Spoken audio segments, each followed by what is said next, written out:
Datafolha divulgou uma pesquisa sobre a corrida eleitoral para a Prefeitura de São Paulo. Os resultados apontam empate técnico entre Ricardo Nunes, o atual prefeito, e Guilherme Boulos, o candidato de oposição.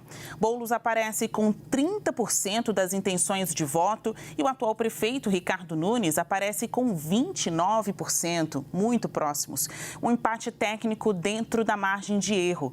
Tabata Amaral, do PSB, tem 8% e, em seguida, vem Marina Helena, do Novo, com 7%. Kim Kataguiri, do União Brasil, tem 4% e Altino, do PSTU, 2% das intenções de voto.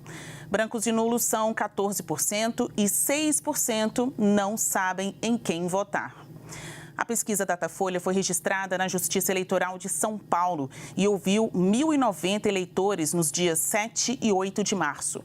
A margem de erro é de 3 pontos percentuais, para mais ou para menos. O nível de confiança é de 95%. Então, vamos agora ao debate. Caio Cardoso, muito boa noite. Caio, podemos dizer que a eleição para a Prefeitura de São Paulo vai consistir em uma disputa entre quem tem a menor rejeição? Eu pergunto, é uma eleição para os mais amados ou para os menos rejeitados? Olá, Basílio. Olá, doutor Zé Eduardo. Saudações à nossa audiência. Bom, sim, sem dúvida, o índice de rejeição é um dos principais fatores numa eleição.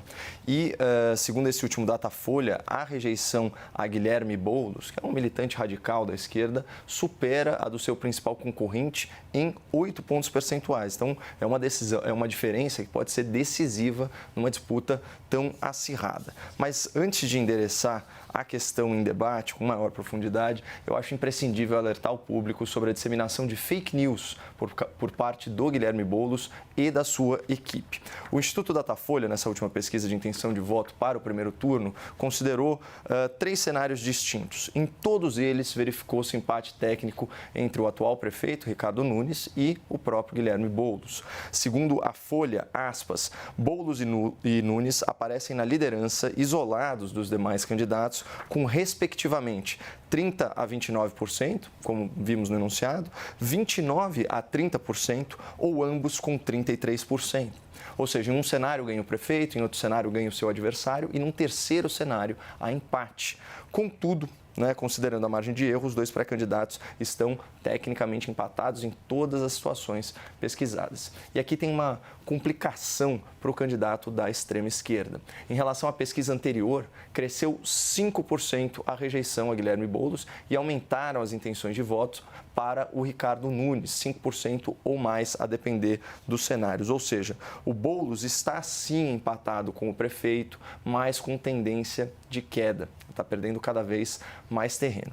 Apesar disso, vamos ver o que o Boulos divulgou hoje nas suas redes sociais em letras garrafais. Aspas, Datafolha confirma, Boulos é o primeiro nas intenções de voto. E aí a legenda desse post, bom dia, começamos a semana com mais uma pesquisa que aponta a nossa chapa como a preferida da população de São Paulo. Bom, como nós vimos, isso é uma mentira deslavada. Tanto que o Grupo Folha se viu obrigado a avisar os seus leitores sobre essa fake news propagada irresponsavelmente pelo pré-candidato do PSOL. Aspas, Boulos ignora empate com Nunes e distorce pesquisa Datafolha em rede social. Aí, segundo a matéria, a postagem do líder da extrema esquerda, aspas, não condiz com os dados do levantamento, fecha aspas. E o pior é que esse modus operandi parece estar se tornando um hábito recorrente na pré-campanha do Guilherme Boulos. Semana passada, o mesmo jornal, a Folha, dava a seguinte manchete. Justiça atende a Tabata Amaral, outra pré-candidata, e proíbe Boulos de divulgar pesquisa distorcida. Decisão concordou com argumentos de que pessoalista manipulou o levantamento. E vejam só o que disse o juiz responsável pela decisão. Vejam só que grave. Tais vícios podem ensejar desvio na lisura da pesquisa eleitoral e podem ocasionar nefastos efeitos ao sadio trâmite eleitoral que se pretende proteger. Então, ainda assim, como nós vimos, uma semana depois, agora, Guilherme Boulos e sua equipe incorreram no mesmo tipo de fraude, o que denota certa má-fé e exige da Justiça Eleitoral medidas mais duras contra esse tipo de desinformação, cujo objetivo perverso é manipular a opinião pública.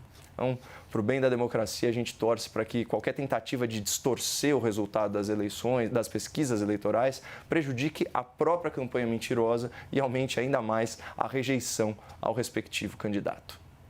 Obrigada, Coppola. Aqui no Grande Debate, vocês sabem, o mesmo assunto, dois lados. Eu vou falar agora com o Zé Eduardo Cardoso.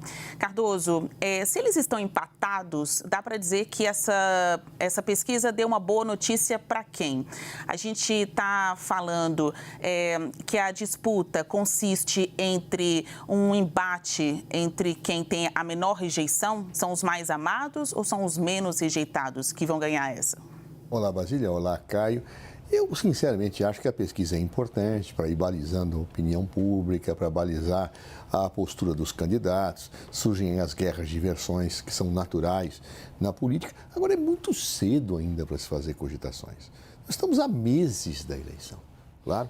É evidente, a meu juízo, que nenhum dos dois candidatos ainda foi devidamente exposto ao debate que deverá ser intenso nessas eleições. Ricardo Nunes, por exemplo, ele tem um problema real. Ou ele vai se identificar de vez com o bolsonarismo, e aí, então, ele vai assumir os ônus e os bônus dessa situação, inclusive com o elevado nível de rejeição que Bolsonaro tem, ou ele vai tentar se descolar com as consequências disso também em relação à base bolsonarista.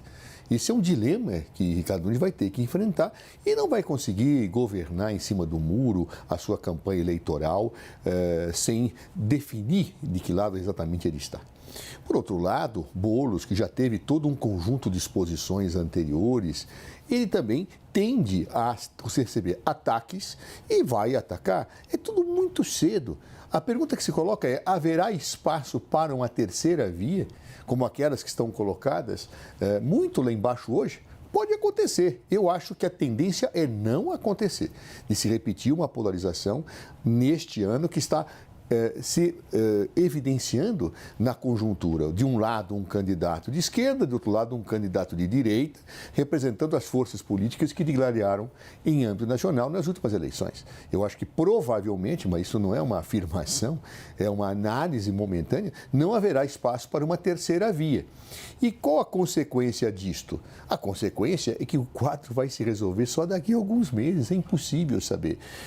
O que vai acontecer com as forças que apoiam Jair Bolsonaro, com o avanço das investigações do golpe? O que vai acontecer com o lado de Boulos relativamente à sua vinculação com o governo federal? Estará bem o governo federal? Não estará? Tudo isso é muito cedo para se falar. Eu já vi eleições, por exemplo, que nessa altura do campeonato, digamos assim, o candidato estava com 2% e 2 disparados. Ele estava com 2%, ganhou a eleição no final.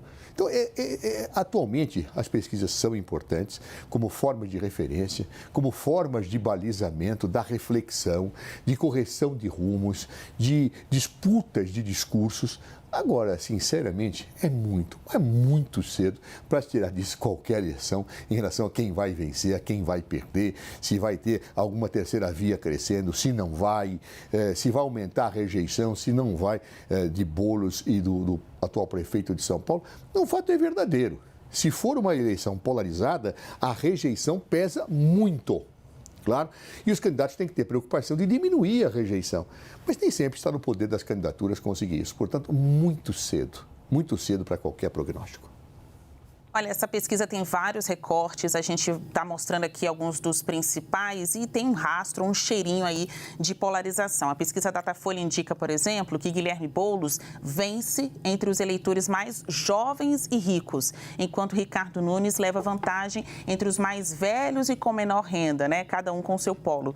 Levando em conta esses indicadores, meus caros, que paralelo podemos traçar entre essa disputa, que está aí, chegando, e o segundo turno entre Lula e Bolsonaro lá do passado, em 2022. Caio. Eu acho aqui, Basília, que o recorte ele é um pouco diferente, porque nesse caso específico, você tinha, na época do segundo turno, Lula e Bolsonaro, você tinha aí, entre aqueles com ensino superior e renda um pouco mais elevada, uma predileção, pelo menos essa é a percepção que eu tenho, para o candidato, né, que defendia as ideias liberais e conservadoras, que era o Jair Bolsonaro. Nesse caso, né, a gente tem até um fenômeno sui generis, porque qual que é o público preferencial para o Guilherme Boulos. São pessoas com ensino superior, remuneração de 5 a 10 salários mínimos, então a gente está falando aí de uma remuneração de 14, 15 mil reais, em bairros nobres. Esse é o público, né, que tem, para qual a mensagem surte mais efeito. Ou seja, a elite enxerga no Guilherme Boulos um líder popular que o povo não reconhece. É como se ele fosse um líder popular sem povo. Ele não tem a representatividade que a elite atribui a ele. E por que isso? Aí é uma questão de elucubração, mas ele é um líder, né, do movimento sem teto.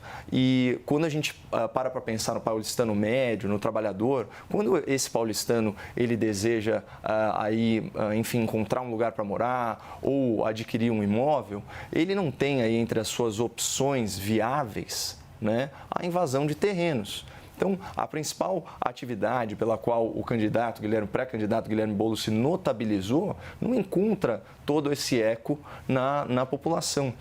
E muitas das bandeiras, né, da esquerda, como a questão do passe livre ou mesmo a questão da habitação, elas estão sendo endereçadas pela atual gestão, até porque, vamos combinar, o prefeito foi muito hábil politicamente, junto com a Câmara Municipal, para conquistar para si, né, um orçamento com um superávit, aí, não vou falar um superávit, perdão, com uma verba a mais na ordem de 16 bilhões de reais para investimento. A gente sabe que aqui a cidade está um verdadeiro canteiro de obras e isso paulatinamente vai trazendo dividendos políticos para o prefeito. Então, eu acho que esse é o recorte. E aí tem uma questão que eu acho que o Zé abordou sobre rejeição, que é importante a gente falar. O Guilherme Boulos, enquanto figura política, ele, com todo o respeito, ele não passa de um satélite do lulopetismo. E diferente o Ricardo Nunes, que se fez, né, para o grande público, associado aí ao Bruno Covas, que era um político de centro, talvez até de centro-esquerda. Então, a rejeição que impacta a Lula da Silva, por exemplo, a gente viu que ela vem crescendo, ela impacta diretamente Boulos. Mas a rejeição a Bolsonaro parece não colar tanto em Ricardo Nunes, tanto que ele participou aí dos atos democráticos de 25 de fevereiro e a sua rejeição não moveu 1 ponto percentual, segundo Datafolha. Parece que ela está na casa aí de 26%. Então, essa é uma diferença importante também. Quanto que as pessoas identificam de Lula em Boulos e quanto que elas identificam de Bolsonaro em Nunes, e esse recorte parece favorecer também o prefeito. É interessante observar essa palavra polarização, né? Sob a ótica não só de quem é votado, mas quem está votando também, né? Pobres e, consequentemente, menos estudados para um lado, ricos e mais bem informados para o outro. Então, levando em consideração este indicador e os demais recortes da pesquisa, Cardoso, qual paralelo podemos traçar entre essa disputa que está vindo aí para a Prefeitura de São Paulo e o segundo turno das eleições de 2022 com Lula e Bolsonaro? Em tese, pode-se traçar um paralelo, sim, mas olhando-se o mapa da cidade de São Paulo na eleição presidencial e não o Brasil como um todo, porque aqui o eleitor tem um perfil específico.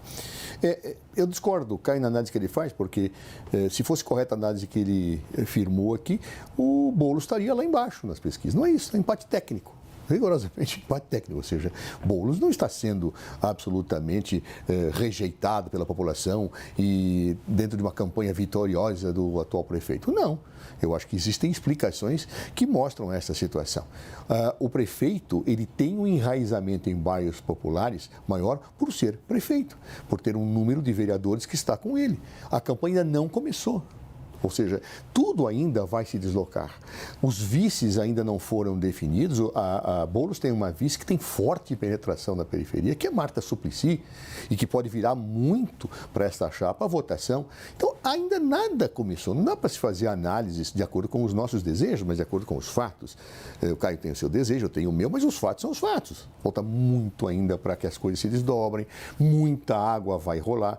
O recorte, como bem falou a Basília, mostra uma tendência de polarização, mas nós não podemos cravar que haverá. Se houver a polarização, não tem como o nosso prefeito não se identificar com alguma coisa.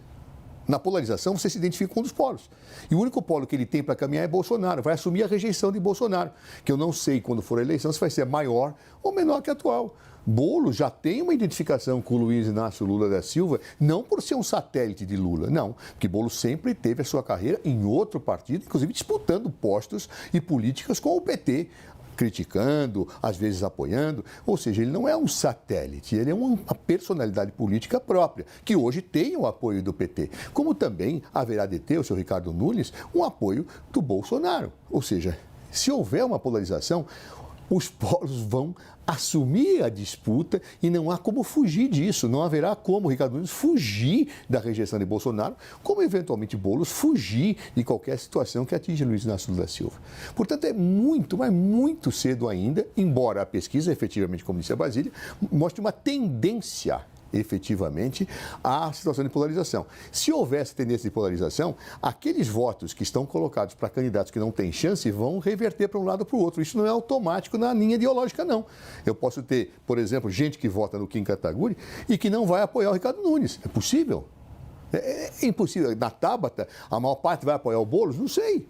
Tudo isso é muito ainda distante da realidade. Claro que as campanhas eleitorais terão os seus comunicadores, seus marqueteiros experientes para carimbar situações ou na testa do Boulos, ou na testa do Ricardo Nunes, ou em outros. E, portanto, ali é que o jogo começa. O jogo ainda não começou. É no apito inicial que ele começa e só termina com o voto na urna. Portanto, antes disso, façam suas apostas, mas o resultado é incerto. Então, um apito aqui, olha, ufa, o primeiro bloco já passou. No próximo, Caio Coppola.